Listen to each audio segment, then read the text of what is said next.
Greetings, welcome to session 3 of our series on existential psychology. Today we're talking about authenticity, for better or for worse. Carl Rogers proposed the idea of authenticity in writing, sure, most famously in the Gloria tape. So you can find that around here somewhere. It's on the YouTube if you have access to that. Trainees in psychology have probably seen it. In the Gloria tape, when he's introducing what he's going to do, he proposes that he'll be at his most effective when he is all in one piece on the inside. That is, his thoughts, his emotions, his words, and his speech will all agree. And that is what we'd refer to as authenticity.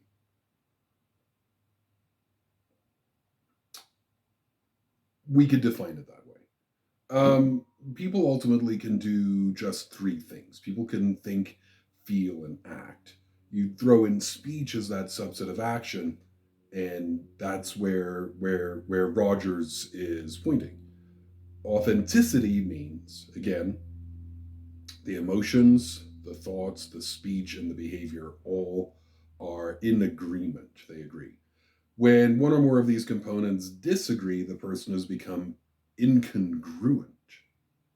Think of a person yelling, "I'm not angry," while flipping over tables, right?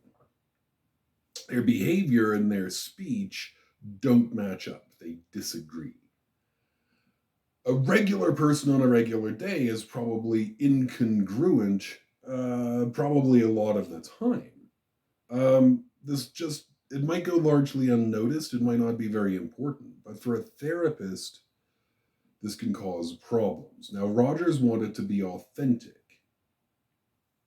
Virginia Satir comes along a bit later and worries this is if this is enough. One might, after all, be authentically a racist. That is, one could feel the emotion of hate towards someone because of their apparent membership in a racial group. One might think that person inferior. One might insult that other in public. And one might even avoid or aggress people from that minority group. This would be perfectly authentic because the feeling and the thought and the words and the behavior are all in perfect alignment. Um, so Virginia Satir adds two more dimensions, right? And these domains are outside the self. They are that the actions must be appropriate to the environment and they must be respectful of the rights of others, giving us six domains of congruence. This, incidentally, is why I don't teach in K through 12 settings. My speech is not appropriate for children, and limiting my speech to what is permissible and respectful for K through 12 environments might limit my ability to tell the truth, to say things that are true. The next idea is meta communication. This is Satir's idea. Meta communication occurs when those domains disagree, like the person angrily flipping tables and yelling, "I'm not angry." There's a thought that doesn't match an action, for example. Someone saying they're not a racist while doing a racist thing. The person then communicates something that they did not intend, some kind of mixed message, a contradiction, some apparent hypocrisy. Little Sally hits little Johnny. Mother grabs Sally by the wrist, says, "Sally, don't hit," and then hits her. This is a classic metacommunication. What is Sally to learn from this engagement? It's obviously not "don't hit." Mother cannot mean "don't hit" because she hit. So Sally might instead learn Mother's a hypocrite and not to be trusted. It's okay to hit if you're bigger. It's good to be the king. It's okay to hit girls, but not boys. And most devastating, people deserve protection, but Sally does not. Sally's therefore not a real person. And this lesson is shame. How much shame did you develop in childhood because your parents treated you inconsistently with their stated values? I grew up learning to say please and thank you, to have good manners for a young man of my age. My parents never used such courtesies with me, indicating courtesies are about deference to authority rather than respect. They told me not to smoke cigarettes, and both smoked cigarettes. My father ultimately died of a treatable cancer, and my mother's not dead yet, but she is on her way from emphysema. My father said he loved me, but he let himself die of cancer. We can spend lifetimes sorting out the ways that our parents were inconsistent, trying to reconcile things that just really aren't reconcilable. Let's get our dogs in a row. Every year, sledders race dogs across Alaska in the Iditarod race. Dogs are tied into place, each to the other, highly trained, well organized. They're ordered, commanded to go in one direction. And they all pull that way. A person might be filled with all sorts of conflicts. Maybe I'm reminded of death today. I mean, come on, man. I drive a hearse. My daily driver's a hearse. And like half my t-shirts are like goth crap like this. Come on. A regular person is reminded of death in a given day. And reminded of death, perhaps the person feels anxious or angsty, but that anxiety is not really acceptable. That reminder is not acceptable. It puts things out of our control that we can't live with having outside of our control. Humans need to feel competent and safe, and so that anxiety gets buried, detached from consciousness. But it doesn't go away. It doesn't stop affecting the body, right? That's a conflict.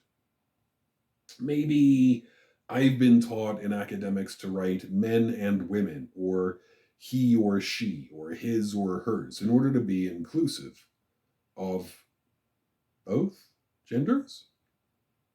But society changes.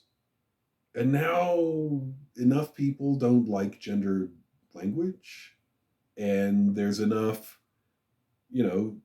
controversy about the idea of two genders that the rules change. In APA 7, we're supposed to write they instead of he or she, they instead of his or hers, theirs. It's inclusive.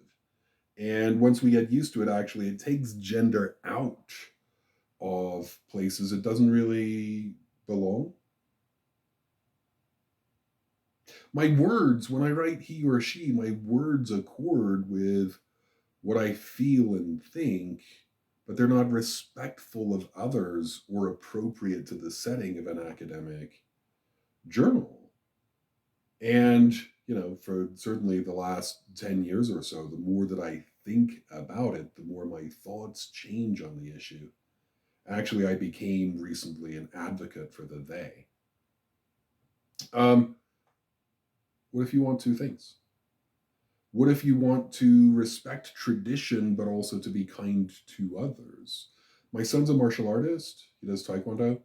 And when team members have birthdays, it's traditional for every member of the Taekwondo team to punch them on the arm. And they get punched on the arm until they've been punched as many times as they have years on their age. Children and young adults are expected to submit to this tradition. A lot of social pressure is present for both the victims and the bullies to play their parts. Hazing, hazing on military sites, college campuses, uh, West Point, Hell Week, and the third years have absolute authority, and hazing goes on all the way up to sex crimes. More simply, people might just be of two minds. Maybe you want to finish your doctorate, but every day you don't apply for a program. Uh, God, I have so many friends out there who are ABD, man, all but dissertation. It's easier and more fun to scroll your social media, your WhatsApp or your Facebook. You should, but you don't want to. You do want to, but you don't want to. If you wanted to, you would be doing the thing, right? But it's hard. The dogs are pulling in different directions, right? Nobody wins Iditarod with dogs that can't all run in the same way. So, what we're talking about now is purity or singularity, at least, of intention. Do you even know how you feel? What if you knew? What if you It would take a certain amount of self-honesty to really know that. But what if you could manage it? Set aside defensiveness, set aside ego, and just accept what arises in your body. And knowing what you felt, what if you could know what you thought? Do the feelings align with the thoughts? If not, what does that mean? What if you think you love children, but whenever you're near children, you're really angry? Yeah, some self honesty is necessary here. People studying existential psychology are usually good at saying accompany. Accompany. We all read The Cry for Myth, in which Rollo May uses Faust as a model for therapy. The client descends into hell, and the therapist accompanies, providing empathy and a sounding board, a listening ear. Right, they're the disinterested stranger. Um, but the same people who can easily say the job of the therapist is to accompany complain of feeling powerless. Right? The client is in distress, and there's nothing I can do about that. What's the use of a therapy that can't offer comfort or solve any problems or even meaningfully give advice? Well, is a problem of a divided mind. Therapists, of course, want to help our clients. It would be weird to study and train to become a therapist just to sit idly by while people suffer. We have to believe that something good comes of sitting in the room with people in distress. We need to consider outcomes to have some empirical measure of help. But helping isn't helping. Just to take the case of advice, advice leads to three possible outcomes, each worse than the last. Number one is, usually clients just ignore advice anyway. And then we're wasting our breath and we're wasting our time, and it breeds resentment and whatever. Number two, sometimes clients take our advice and things get worse, and then we get the blame. But worst of all is when the client takes our advice and things get better and we get the credit. Now we've created a dependent. Imagine if we could solve all our clients' problems for them. Imagine we could nullify their grief or make their hard choices. All of this would be a kind of murder. We're robbing the person of their agency, which is the core of their selfhood.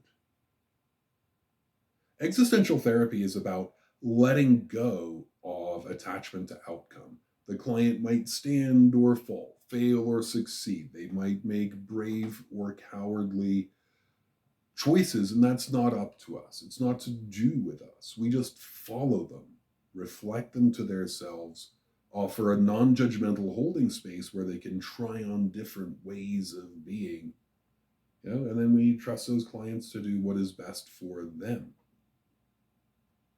Feeling powerless is an important step in letting go of that need to do something. I was at a conference in Hong Kong 2016, and Todd Dubose did a therapy demonstration with a volunteer. Uh, Attendees talked about it, young Chinese therapists for the most part. And us Westerners and graybeards, we kind of sat back and let everyone have the time. It was winding down. Everyone had their say. I jumped in and I said, Todd, that's the most boring thing I've ever seen. And Todd, maybe sensing some playfulness, invited me to go on, and I did. I said, well, this was just two people sitting together, talking about how they feel with nobody trying to do anything to anyone. No goals, no coercion, no drama. It's so boring. It's so boring, right? Great therapy is boring. Great therapy makes terrible television. In the moment, right? Therapy's not boring when you're the one doing the therapy. In the moment, we're engaged. We're attuned to the client. We're giving all of our presence effortlessly. But from outside, nothing appears to be happening. It's like watching grass grow or paint dry. We should care about our clients. We should care that they get better. At the same time, we have to trust that they are the best agent for their own betterment. The one who knows their life and circumstances and has to live with the consequences of their choices. Helping isn't helping. Detachment from specific outcomes is the most helpful stance that we can take. Paradoxically, the more that we care about our people, the more that we have to just witness, accompany, and become powerless. That's a very powerful stance. At the end of his life, Rollo May let go of humanistic psychology, espousing an existentialism that would be complete in itself. At the time, that wasn't really possible. Existentialism was not complete, but we've spent 30 years or so since then rounding out existentialism such that in modernity it really can stand alone as its own independent set of practices. Choosing to practice as an existentialist is choosing to let go of all the interventions, the language, and the techniques that we learned in other settings. No transference, no ids, egos, and superegos, no neurons and brain regions and lobes, and no coping skills and anxiety reduction exercises. Those things are good. If you have the intentions, those were designed to enact. But each of them in its way leads away from the core goal of agency. And they lead ultimately away from authenticity. By 2000, in the US, most newly licensing therapists identified as eclectic. When asked what that means, they'd say, I do what makes sense in the moment. Imagine you go over to someone's house and their style is eclectic, which means they have a couch that's Rococo and a bureau that's Edwardian and a painting that's modern and an end table that's bohemian, right? They just like each thing, but they don't go together. By 2003, though, the science of therapy was pointing away from eclecticism. I'm talking here about Norcross in, God, Norcross was about 2001. Barry Duncan in about 2003. Right? These studies, these meta-analyses, they're pointing us away. Um, what makes people better seems not to be the kind of therapy they're getting. It seems to be a bunch of client factors like their own optimism, their own severity of problems, and therapy factors like how good is the therapist at forging and maintaining relationships, and how good is the person at what they do. Not what they do, but whether they're a master of what they do. Each therapy has different goals. So using CBT techniques in psychoanalysis would be incompatible. CBT is about symptom reduction, and psychoanalysis is about insight or personal awareness. And you can't use CBT, which is designed to destroy feelings, to get awareness about feelings, the origins of feelings. This is the power of pure intention. It's about knowing what you're doing and why. It applies to therapy, it applies to life. And it's too simple. It's too simple. People might have multiple authenticities. We're full of conflict. A person might authentically believe two things. In America, it can be risky to be gay, especially in some parts of the country that are more conservative. Advocates sometimes say the only way to be authentic is to be open and come out, but that's a decision ultimately best left to the person. You know, I dream of an America where that makes sense, and it's possible and it's safe, and we're not quite there. The person might authentically want to live openly as their real self, but also have equally real concerns about their safety. And making a choice one way or the other does not make that person inauthentic. It means they have to choose between one thing and the other.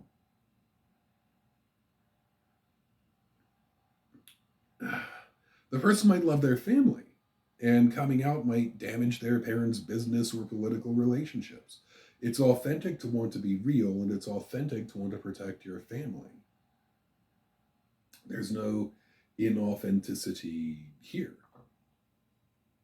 And, dude, not on the bus, man. Uh, One of the dangers of a really good course of existential therapy is it's really good.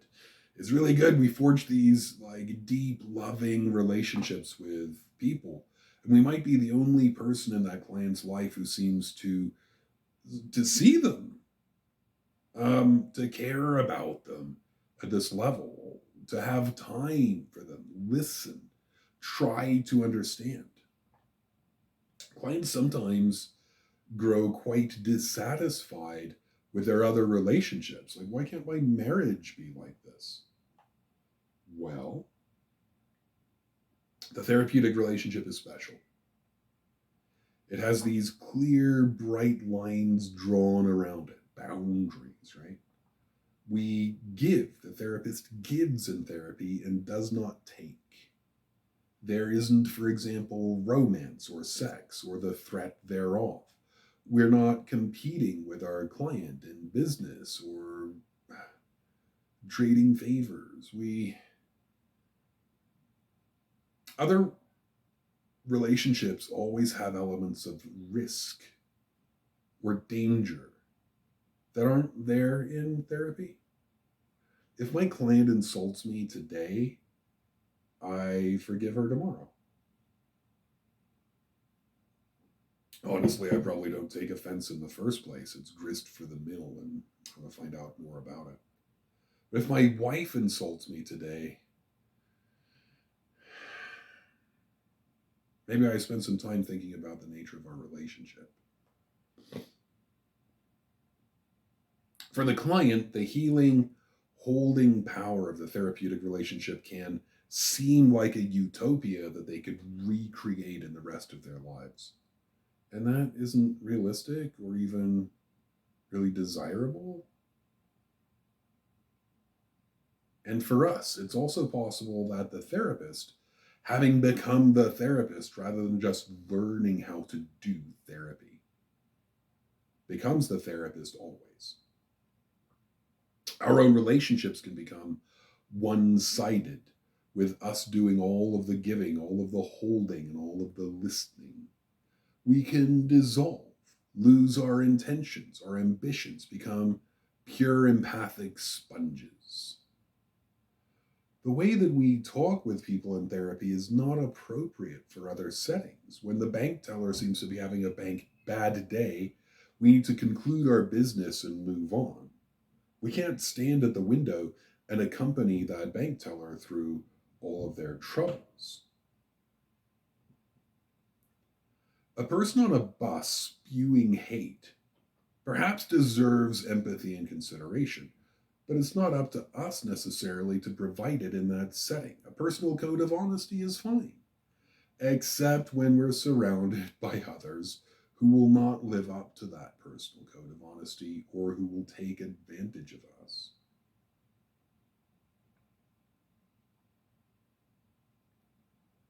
Not on the bus, man.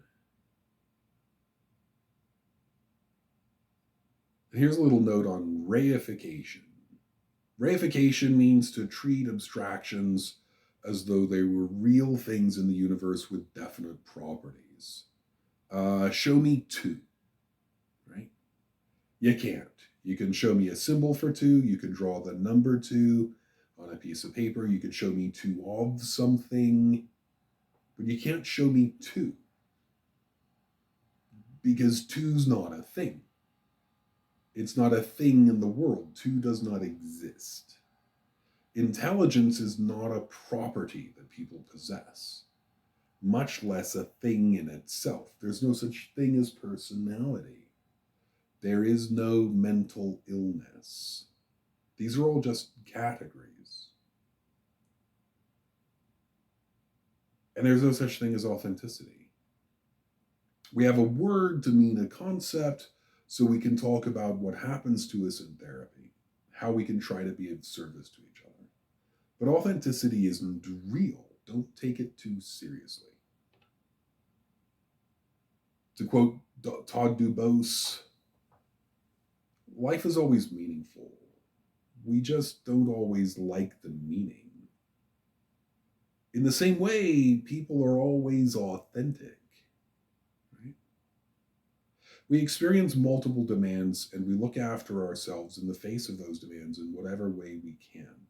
People are always authentically themselves. There's nothing else we could be. And authenticity is not a goal. Certainly not for clients. It's just a thing that maybe happens sometimes. In contemplating the idea of authenticity, I hope that you come to a greater understanding of yourself, of your goals, of your inner conflicts, and of how you are in the therapy room. As usual, I'm throwing mud in the water on purpose because even more central than authenticity to existentialism is paradox and ambiguity. Clients sometimes might leave therapy identifiably more authentic than when they started. They might be clearer. They might understand themselves better. They might lie less, but that's not a goal. The goal, such as I have any, is that they have decided for themselves how to be, including perhaps how authentic to be, how authentic they can afford to be, and with whom. It just might not be good for people to be honest, risk-taking, vulnerable human beings. They might be in settings where that means submitting to exploitation.